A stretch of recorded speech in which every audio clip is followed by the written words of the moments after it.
My sister betrayed me with my fiancé for 6 months. My parents defended her and asked me to forgive.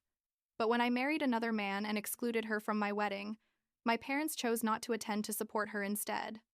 I'm 29 years old. I work as an editor for a small publishing house, and 2 years ago I discovered that my younger sister, Melissa, had been sleeping with my fiancé for 6 months. 6 months. Can you believe it? And I had no idea. Absolutely no suspicion. Because I guess when you trust the people closest to you, you just don't look for signs that they're betraying you in the worst possible way. The thing is, I was always the quiet sister. You know, the one who preferred staying home reading while Melissa went out partying, the one who got good grades without much effort while she failed math every semester. My parents, Peter and Karen, always compared us, and although they never said it directly, I knew they worried more about Melissa than about me because I was the one who had everything under control while she needed more attention, more support, more of everything basically. We grew up in a normal house, nothing special, in a neighborhood where everyone knew each other, and my dad worked as an accountant while my mom gave piano lessons at home. Melissa is 26 now, 2 years younger than me, and she was always the artistic one, the one who painted and played guitar and had that charisma that makes people automatically love her, while I was like the invisible nerd who preferred written words to live conversations. I met Brandon when I was 25 at an editor's conference where he worked in marketing for a tech company. He was 30, handsome in that conventional way that makes your friends say, "Good catch," and he was persistent, constantly pursuing me until I agreed to go out with him. We dated for about a year before he proposed, and I was happy, or so I thought, because he was stable, and my parents adored him, and Melissa said she liked him, and everything seemed to be following the plan you're supposed to follow in life. You know what I mean? We never had that crazy passion from the movies, but I thought that was normal, that mature love was calmer, more predictable, and that it was okay that I didn't feel butterflies in my stomach every time I saw him, because we'd been together for 2 years already, and intense feelings calmed down over time, or at least that's what I had convinced myself. The discovery was stupidly casual, literally an accident that changed everything. Brandon had left his laptop open at my apartment because he'd left early for work and I was working from home that day. I needed to look something up in my email, and without thinking, I grabbed his computer because mine was charging in the bedroom. When I opened the browser, his Gmail was open. And it's not like I was going to snoop through his stuff because I'm not one of those people. But the inbox was right there, and I saw an email from Melissa with the subject line, "Last night was incredible." And I was just like, what? Because my brain wasn't processing why my sister would be writing something like that to my fiancé. And my first thought honestly was that maybe they had planned some surprise for me or something, trying to find an innocent explanation because the alternative was too horrible to consider. But I opened the email, obviously, and it was explicit, very explicit.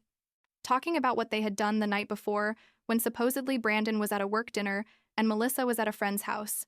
I felt like the floor was opening up beneath me. Literally, my hands started shaking so much I almost dropped the laptop. And the next thing I remember is sitting on the apartment floor hyperventilating while I kept reading email after email that went back 6 months. 6 months of lies, of excuses, of times when Brandon said he had to work late or that he was going to the gym or meeting with his friends, and meanwhile he was with my sister. And Melissa, my own sister, would come to my apartment and ask me how the wedding planning was going and help me choose flowers and colors while she was sleeping with my fiancé. The emails weren't just casual encounters. No. They were conversations where they talked about what they felt, about how I would never understand Brandon like she did, about how they had to be careful, but it was worth the risk. There were photos too.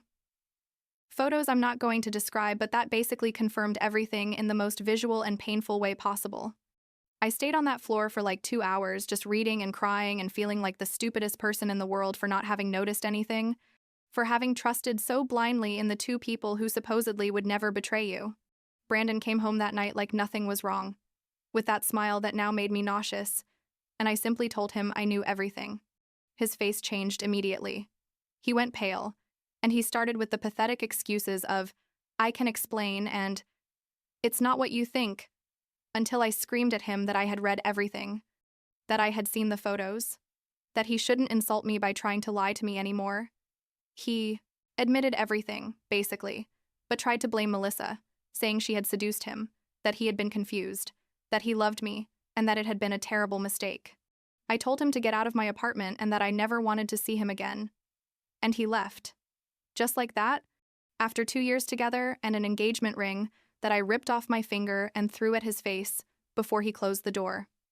That night, I called my best friend Hannah, who lived about 20 minutes away, and she arrived in 15 minutes with wine and ice cream and stayed with me while I cried and screamed and tried to process how my life had become a disaster in a matter of hours.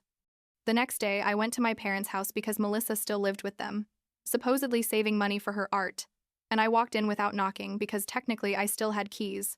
Melissa was in the kitchen drinking coffee like nothing was wrong, and when she saw me, her expression was pure panic. And that's when I knew Brandon had already warned her. I asked her how she could have done that to me, how she could have slept peacefully knowing what she was doing. And she started crying and saying she was so sorry, that she hadn't meant to fall in love with Brandon, but it had happened. Fall in love, she said, as if that was an excuse, as if love justified betraying your own sister in the worst possible way.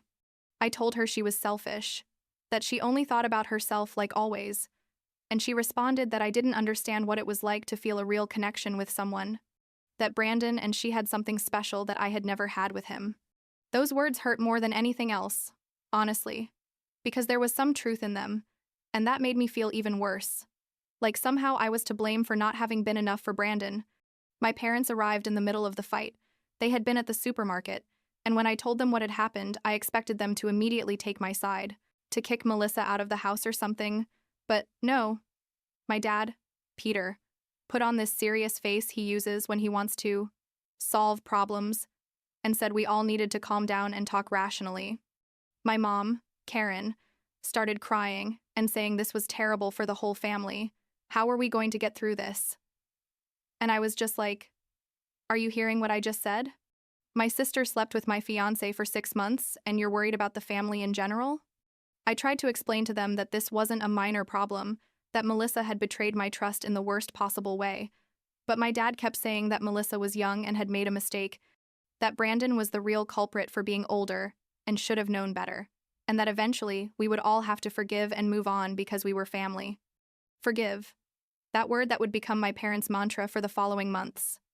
I left that house feeling even lonelier than before, because I realized my parents weren't going to support me the way I needed. Melissa kept crying and saying she was sorry, but she never said she would stop seeing Brandon, never offered to cut contact with him for me, and my parents didn't demand anything from her, absolutely nothing. During the following weeks, my parents kept calling me constantly, asking me to come to dinner, to talk things through, to give Melissa the chance to apologize properly. I went once, just once, and it was a disaster because Melissa spent the whole dinner crying and talking about her feelings for Brandon, and my parents basically expected me to comfort her, to tell her everything was okay, that I understood. I told them I wasn't going to do that Melissa could do whatever she wanted with Brandon, but that I didn't want to be part of their lives ever again. And my mom told me I was being dramatic. That, with time, I would get over it. That family was more important than any man. And I responded that apparently, family meant nothing to Melissa when she decided to sleep with my fiancé. But that only made my dad angry with me for being cruel to my sister. Hannah let me stay at her apartment during that time. She had a roommate, but they made space for me on the couch and eventually in a small room they used as an office. Hannah has been my best friend since college. We studied English literature together, and she now works at a library. And she's the type of person who gives you the space you need but also knows when to force you out of bed and make you eat because you've been crying nonstop for 2 days. I spent about 3 months basically on autopilot, going to work, coming back to Hannah's apartment, avoiding all calls from my parents and Melissa, and trying to rebuild my life from scratch. Canceling the wedding was horrible. I had to explain to everyone why I wasn't getting married anymore, return gifts, lose deposits, and every time someone asked, what happened, I had to decide whether to tell the complete truth or just say that it didn't work out. Most of the time, I told the truth because honestly, I didn't care what people thought, and the reactions were always the same. Absolute shock and comments about how they couldn't believe my own sister had done something like that. It was during that shitty period when I met Samuel. I had gone to a coffee shop near work, one of those small places where you can sit and read in peace, and he was there with a laptop working on something.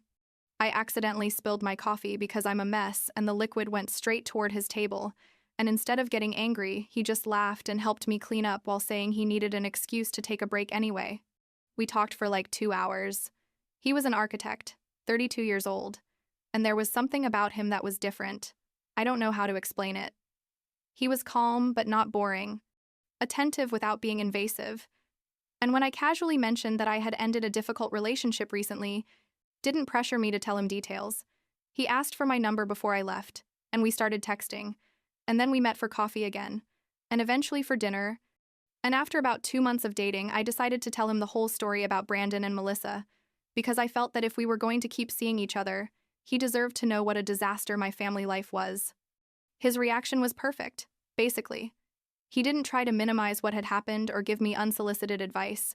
He just said he was so sorry and that I deserved much better than that, and that we should take things slowly and without pressure. And that's what we did. We took things slow. We didn't rush anything. And for the first time in a long time, I felt calm with someone, like I didn't have to pretend or be someone I wasn't. Samuel never pressured to meet my family. He understood the situation was complicated, and when I told him I basically didn't talk to my parents or my sister, he just nodded and said he respected my decisions and that my peace of mind was the most important thing. My parents, meanwhile, kept trying to get me to fix things with Melissa, calling me every week to say that Melissa missed me, that family should stay together, that I was being too hard on her. But I didn't give in, because honestly, I didn't see how we could have a relationship again after what she had done. About a year and a half passed. Samuel and I were doing great. Living together in a new apartment, we rented together, and one night he proposed to me in the simplest and most perfect way possible. Just the two of us at home cooking dinner, when suddenly he got down on one knee with a ring and asked me if I wanted to marry him. I said yes, obviously. And this time it felt completely different. It felt real and honest and like I was making the right decision for the right reasons.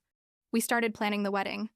Something small because neither of us wanted something huge, like 50 people maximum, intimate and meaningful with the people who really mattered to us. Hannah was going to be my maid of honor. Samuel had 2 brothers who would be his groomsmen, and his parents were incredibly kind to me and had accepted me into their family without drama or complications. The problem arose when my parents found out I was getting married again. I hadn't told them I was dating someone. Basically, we had been practically no contact for all that time, just occasional text messages that I responded to with monosyllables so they would leave me alone. But somehow they found out, I think a cousin told them or something, and my mom called me crying, saying, how was it possible that I hadn't told them I had a boyfriend and now I was engaged, that I was their daughter, and they had a right to know about my life. I told them that after how they had handled the situation with Melissa, I didn't feel I could trust them. And my dad got on the phone and said that was unfair, that they had tried to keep family together. That had always been their goal. I informed them about the wedding, the date, and everything. More than anything because I felt I should, even though I didn't expect things to go well. And my mom immediately asked if Melissa was invited. I told them no, obviously not, and that's when all the drama started again. My dad said that if Melissa wasn't invited, then they wouldn't go either, that they couldn't support a wedding that excluded a family member, that I had to forgive my sister eventually, and that this was the perfect moment to start rebuilding the relationship. I told them that Melissa had had a year and a half to show she was truly sorry, that during all that time she had never contacted me to apologize properly or to ask how I was doing, and that if my parents couldn't understand why I didn't want her at my wedding, then clearly they didn't understand anything about what she had done to me. My mom started with the speech about how family forgives, how siblings fight but always reconcile, how I was being selfish by denying Melissa the opportunity to be part of my special day. Selfish. Me. After Melissa slept with my fiancé for 6 months? Incredible, right? The conversation got worse when my dad suggested, and I swear I'm not exaggerating, that maybe I should consider not having Hannah as maid of honor because she had contributed to the family separation by letting me live with her and encouraging me to cut contact with them. I was literally speechless for a moment because I couldn't believe he was blaming Hannah, who had been my lifeline during the worst moment of my life, for the situation that Melissa had caused completely on her own. I told them they were completely crazy if they thought I was going to change my wedding to accommodate Melissa's feelings, that Hannah was my best friend and that she had been there for me when my own family wasn't, and that if they couldn't accept that, then they simply shouldn't come to the wedding. My mom started crying again, saying, how could I say that? That they were my parents and they would always love me, but I had to understand that they also loved Melissa and couldn't choose between us. and I responded that I wasn't asking them to choose, just to respect my decision and understand why I didn't want Melissa near me. The call ended badly, very badly, with my dad saying that if I insisted on excluding Melissa, then they wouldn't attend the wedding, and that he hoped I would reconsider before it was too late. I hung up the phone and started crying because part of me, as angry as I was with them, still wanted my parents at my wedding. I wanted my dad to walk me down the aisle and my mom to be there wiping away tears, but not at the cost of having to invite Melissa and pretend everything was fine. Samuel hugged me and told me that regardless of what I decided, he would support me, that if I wanted to invite my parents without Melissa, we could try to negotiate that. Or if I wanted to, I maintained my position that was okay too, that it was my decision and my wedding and I should do what made me happy. The following days, my parents kept calling and sending messages, alternating between emotional pleas and ultimatums, and eventually I sent them a final message, saying my decision was final, that Melissa wasn't invited, that they were welcome, if they could respect that, but that if they couldn't, then I understood, and would move forward without them. They chose not to come. About 2 weeks before the wedding, my mom sent me a message saying she was sorry, but they couldn't attend a wedding where Melissa wasn't welcome, that they hoped someday I would understand their position, and that they wished me the best. I read that message like 5 times, trying to process that my own parents were choosing not to be at my wedding to defend the daughter who had betrayed me, and honestly, I don't know what I expected, because they had shown for a year and a half that their priority was keeping the family together, no matter what that meant for me. I told Samuel, and he just hugged me and let me cry as much as I needed to cry. And then he helped me reorganize some wedding details because we had reserved seats for my parents and obviously now we didn't need them. Hannah was incredible, as always, telling me my parents didn't know what they were missing and that the wedding was going to be perfect anyway. And she was right. The wedding was beautiful, small and intimate like we had planned, in a gorgeous garden with the people who really mattered to us. Samuel's parents were there, his brothers, Hannah, and some of our closest friends. And when I walked toward Samuel that morning, I didn't feel sadness about my parents' absence. I only felt excitement and happiness about marrying someone who truly saw me and valued me. There was no drama, no tension.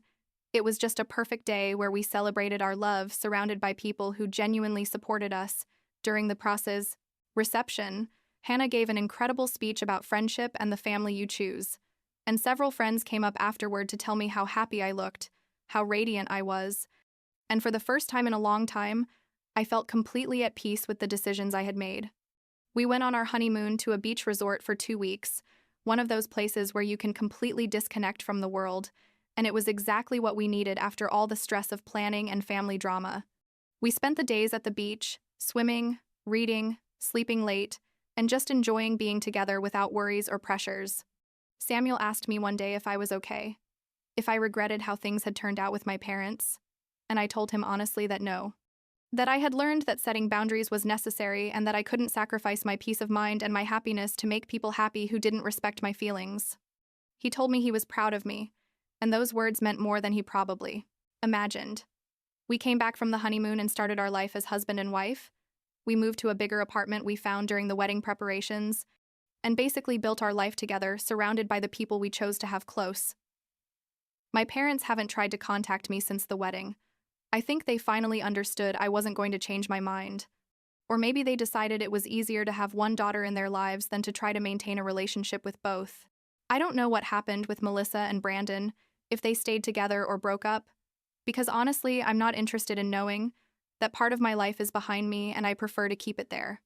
Sometimes I wonder if my parents regret their decision, if in the important moments of their lives they feel my absence like I felt theirs at my wedding. But then I remember that they made their decision and I made mine. And we both have to live with the consequences. Samuel and I are building our own family now. We're talking about having kids eventually. And when I think about the future, I no longer feel that emptiness I used to feel when I thought about the family I lost. I have Hannah. I have Samuel's parents and brothers who have adopted me as part of their family without questions. I have incredible friends who have been there for me, and above all, I have Samuel, who every day shows me what it means to truly love someone, with respect and honesty and without betrayals. I'm not going to lie and say it doesn't hurt sometimes, that there aren't moments where I see other people with their families and feel a pang of sadness for what could have been, but those moments are less and less frequent and less intense. Last week, Samuel and I were cooking together in the kitchen, making pasta because it's the only thing we really know how to make well. And he put on music and we started dancing ridiculously with the spaghetti still in our hands. And in that moment, I thought this was enough.